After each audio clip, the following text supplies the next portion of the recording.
22 जनवरी को आखिरकार टेंट से निकलकर रामलला अपने भव्य मंदिर में विराजमान हो गए हैं, जिसके बाद से उनके पावन दर्शन के लिए भक्तों का तांता लगा हुआ है।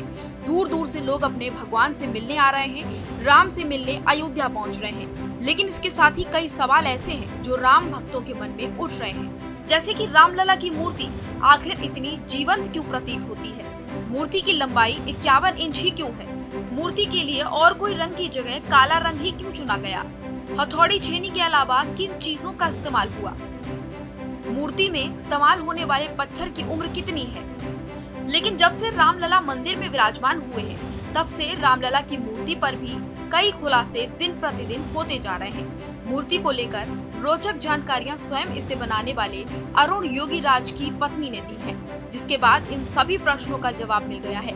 आपको बता दें कि ट्रस्ट की ओर से मूर्ति बनाने के लिए कुछ मानक तय किए गए थे, जिसमें बताया गया था कि रामलला की मूर्ति का लुक ऐसा होना चाहिए, जैसे रामलला की मूर्ति के मानक मुस्कुराता चेहरा, दैवीय छवि, 5 साल के बच्चे का स्वरूप, युवा राजकुमार जैसा लुक।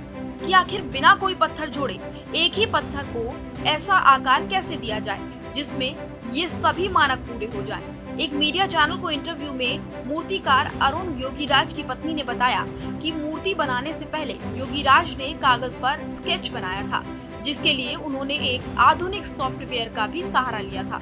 इसके अलावा उन्होंने कई स्कूलों का भी दौरा किया ताकि वे छोटे बच्चों को गौर से देखकर उन्हें नोटिस कर पाएं। उन्होंने बच्चों की मुस्कान और उनके हाव भाव पर खूब शोध किया, यानी कि रिसर्च की।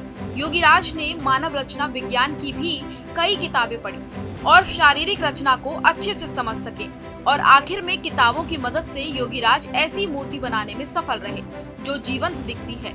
मूर्ति में रामलला का चेहरा बहुत ही सुंदर, मनमोहक और जीवंत दिखाई दे रहा है। उनकी आंखें, नाक, गला, होठ सब कुछ शिल्प शास्त्र के मुताबिक बनाया गया है।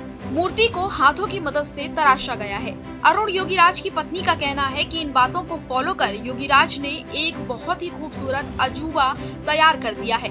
विजेता कहती हैं कि पत्थर पर मूर्ति उकेरने का उनके पास एक ही चांस था और उन्होंने कर दिखाया। ट्रस्ट ने कृष्णशिला का चुनाव कर हमें दिया था। कृष्णशिला पर किसी भी चीज का प्रभाव नहीं पड़ता, जैसे कि एसिड, बारिश, मौसम, इस तरह की किसी भी चीज का इस पर प्रभाव नहीं पड़ता। इसके अलावा विजेता ये भी बताती है कि अगर रामलला पर दूध चढ़ाया जाएगा तो बिल्कुल शुद्ध दूध ही नीचे आएगा। कृष्णशिला से किसी तरह दूध की शुद्धता या फिर दूध से कृष्णशिला की शुद्धता पर कोई असर नहीं पड़ेगा।